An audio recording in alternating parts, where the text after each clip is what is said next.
Third semester में हमारा एक सब्जेक्ट है electrical engineering design and drawing part 1। ये थर्ड सेमेस्टर में इसमें पार्ट 1 और जो फोर्थ सेमेस्टर में है उसमें पार्ट 2 है। इसको शॉर्ट फॉर्म में EEEE1 कहते हैं। EEEE1। तो इसके अंदर हम जो डिफरेंट अपने वायरिंग डायग्राम्स हैं, स्कीमेटिक डायग्राम्स हैं, सिंगल लाइन डायग्राम्स हैं, जैसे किसी इंडस्ट्रीज के लिए है, इंडस्ट्रियल इंस्टॉलेशन में, डोमेस्टिक के लिए है, और जो हमारे पास डिफरेंट सिंगल फेज और 3 फेज के जो सिस्टम्स हैं उनके सारे वायरिंग्स एंड असेंबली इसमें कवर कर रहे हैं। ये एग्जांपल मैंने बेसिक एग्जांपल यहाँ पर दिया है। इस प्रॉब्लम में कहा है कि आपको एक स्कीमेटिक डायग्राम बनाना है, एक वायरिंग डायग्राम बनाना है और एक सिंगल लाइन डायग्राम। इसको शॉर्ट फॉर्म में ऐसे नहीं कहते हैं, ऐसे सिंगल लाइन डायग्राम ये हमें बनाना है। किसके लिए बनाना है? तो ये तीनों डायग्राम हमें 2 लैंप है, 2 लैंप्स है। वो लैंप मींस आपके एलईडी की बात कर लो, ट्यूबलाइट की, फ्लोरोसेंट ट्यूब की कह लो। 2 लैंप्स है मींस लाइट सोर्स है, इनको कंट्रोल कर रहे हैं बाय 2 स्विच। 2 स्विचेस से इनको हमें कंट्रोल करना है। 2 लैंप मींस इनके अपने अपने स्विचेस हैं इसके, यानी कि एक स्विच से दोनों ऑन हो रहे हैं लैंप और दोनों ऑफ भी हो रहे हैं। यहाँ पर इनके अपने अपने स्विचेस हैं। सबसे पहले हम स्कीमेटिक डायग्राम की बात करेंगे। स्कीमेटिक डायग्राम जो होता है वो एक फेज और न्यूट्रल के बीच में ड्रॉ होता है। तो एक को मैं फेज लिख रहा हूँ, एक न्यूट्रल। ये 2 मेरे पास है, फेज वायर है और न्यूट्रल वायर है। तो अब 2 लाइन्स की बात करेंगे, दोनों के अपने अपने स्विचेस हैं।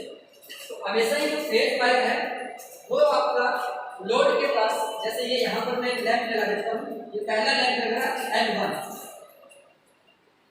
ये मेरे पास दूसरा लैंप है L2। ये फेज जो है वो डायरेक्टली लैंप से नहीं जुड़ेगा। फेज वायर जो है हमेशा स्विच के थ्रू होते हुए जाएगा और फिर लैंप से हमारा ये कनेक्ट होगा। मींस यहाँ पर लैंप जो है बिफोर दी लैंप हमें एक स्विच को इंस्टॉल करना पड़ेगा फेज वायर के लिए। न्यूट्रल वायर जो है ये डायरेक्टली लोड से जुड़ता है। ये यहाँ पर मैंने इसको न्यूट्रल को डायरेक्टली कनेक्ट किया हुआ इस लोड से, और फेज वायर को मैंने स्विच के साथ कनेक्ट किया। ये S1 स्विच है इस लैंप 1 के लिए, और ये S2 स्विच है लैंप 2 के लिए। जैसे हम इसको प्रेस करेंगे हमारा ये सर्किट क्लोज हो जाएगा और हमारा ये जो लैंप है ग्लो करेगा। सिमिलरली यहाँ पर भी S2, इससे हम इसको लैंप को जो L2 है इसको ऑन और ऑफ कर सकते हैं। तो ये हमारे पास ये इस तरीके का जो डायग्राम है, तो फेज और न्यूट्रल के बीच में ड्रॉ हो रहा है। इसमें फेज को मेंशन किया है, न्यूट्रल को मेंशन किया है, तो इसको हम बोलते हैं स्कीमेटिक डायग्राम। हमारे पास स्कीमेटिक डायग्राम है। दूसरा इन्होंने कहा है कि आपको वायरिंग डायग्राम बनाना है। वायरिंग डायग्राम जो है इन तीनों डायग्राम में वायरिंग डायग्राम जो है वो कंप्लीट डिटेल्स प्रोवाइड करना होता है। जैसे कैसे आपकी वायरिंग जो है कनेक्ट होगी किसी लोड से। तो इसके लिए मैं एक न्यूट्रल वायर है मेरे पास, एक फेज है। जैसे बाहर VHDPN या UHDPN जो भी डिस्कॉम है आपका डिस्ट्रीब्यूटर सप्लाई का इलेक्ट्रिसिटी का, उससे आपको 2 वायर आ रही है, फेज है एक न्यूट्रल है। उसको आप घर में कैसे कनेक्ट करोगे? मान लो एक कमरा है, एक कमरे के अंदर ही ये 2 लैंप लगाने हैं और 2 स्विच से इसको कंट्रोल करना है। 2 लैंप सबसे पहले ये जो सप्लाई है आपकी एक स्विच बोर्ड पर जाती है। स्विच बोर्ड मैंने यहाँ पर स्विच बोर्ड रख दिया है। अब इस स्विच बोर्ड मैंने जैसे यहाँ पर बताया कि लोड के पास से डायरेक्टली फेज नहीं पहुंचेगा, वो स्विच से होते हुए जाएगा। ये वायर ऊपर चलेगी जैसे दीवार पर, और यहाँ पर मैं इसे फेज वायर के नीचे लेकर के आता हूँ। स्विच बोर्ड तक मैं लेकर के आया, यहाँ पर मैंने 2 स्विच लगा दिए। मैंने 2 स्विच लगाए, यहाँ तक ये सप्लाई पहुंच गई है फेज वायर की। इस स्विच जो है S1 जो लैंप 1 के लिए था, मैं 2 लैंप पे लगा रहा हूँ। ये मेरे पास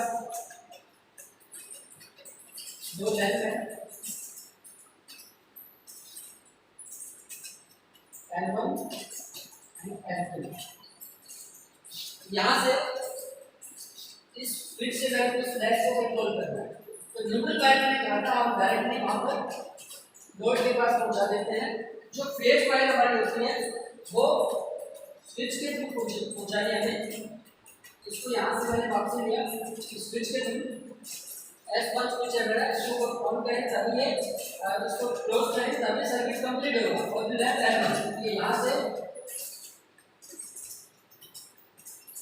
L1 के लिए मैंने फेज भी जोड़ दिया यहाँ से होते हुए, और न्यूट्रल भी मैंने इसको कनेक्ट कर दिया। ये मेरा लैंप 1 के लिए है, जो कि यहाँ पर S1 मेरा स्विच है।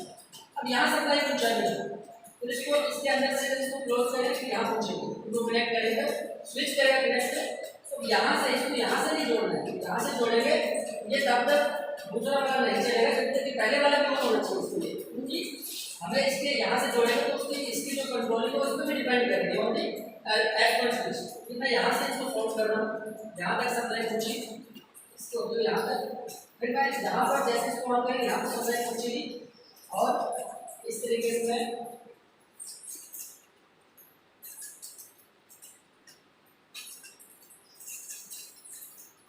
ये फेज वायर मैंने L2 को भी पूछा दिया, जो लेफ्ट 2 है उसको भी मैंने फेज वायर जो स्विच के अंदर से होते पूछा दिया।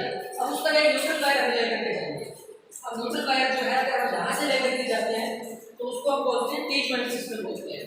और अगर हमने जो यहाँ पर न्यूट्रल का जो कनेक्शन कर रखा है लोड के पास में, वहाँ से हम लेते हैं ताकि टी जॉइंट ना लगाना पड़े, कनेक्शन जो है आपकी कटिंग वगैरह ना हो, इंसुलेशन वगैरह वायर की, उसको हम लूपिंग सिस्टम बोलते हैं। यहाँ पर लेंथ ऑफ दी वायर जो है ज़्यादा लगते हैं लूपिंग सिस्टम में। मैं टी जॉइंट सिस्टम को यूज कर रहा हूँ, मैं यहाँ से ही इसको कनेक्ट कर रहा हूँ और इस न्यूट्रल को यहाँ पर पूछा है, तो ये हमारे पास बन जाता है इसका वायरिंग डायग्राम। आपको ये सारे जो डायग्राम्स हैं, क्योंकि ये ड्राइंग का पार्ट है तो आपको बिल्कुल स्केल से इसको साफ सुथरा बनाना है अपने शीट पे।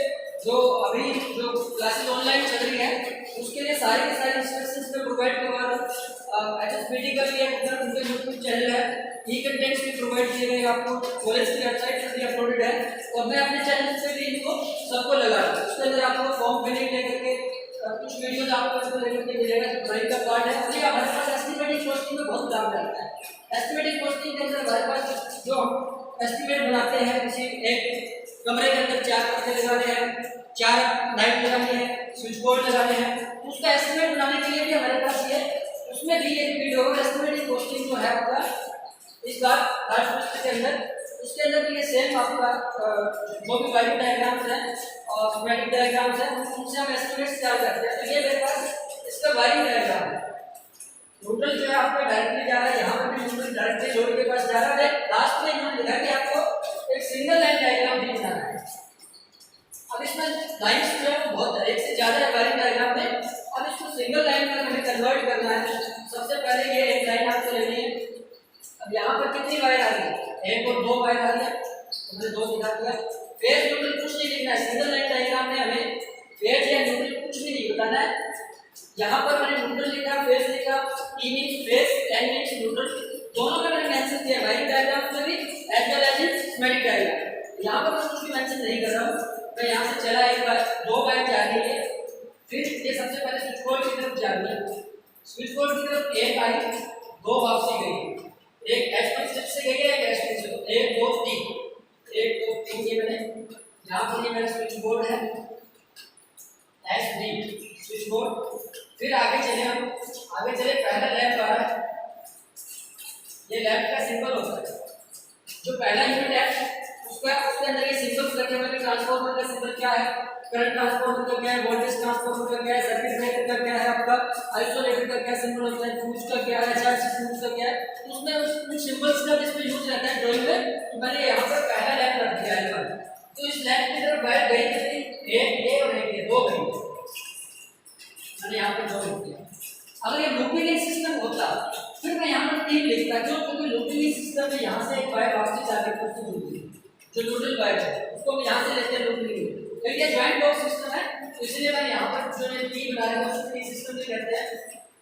तो अगला जो लोड है मेरे पास लेफ्ट है, मेरे पास L2 है, लेफ्ट है, इसके पास कितनी वायर जाती है, 2 जाती है, एक वायर ये है, एक ये, यहाँ पर मैं 2 मेंशन करता हूँ।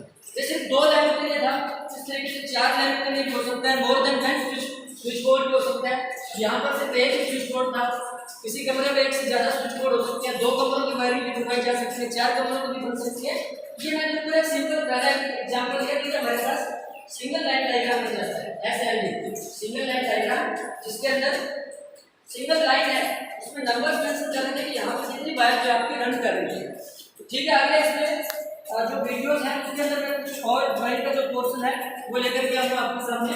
तब तक आप अपनी प्रैक्टिस करोगे, बना करके देखोगे, बिल्कुल फेयर आपको ड्राइंग शीट तैयार करके इसमें स्केल्स का यूज करके अपने जितने भी डायग्राम उनकी प्रैक्टिस करने से बनेगा। ये नहीं कि सीधा आपने देखा और स्विच प्लेसिंग वगैरह सारा प्रैक्टिस करने से आपको ध्यान में रहेगा कि कैसे सर्किट कंप्लीट हो रहा है, कैसे क्लोज हो रहा है, कैसे ये ओपन हो रहा है, कैसे इसकी वर्किंग हो रही है। तो ये सारी की सारी चीज़ें आपके प्रैक्टिस पे डिपेंड करती है। ठीक है, थैंक यू।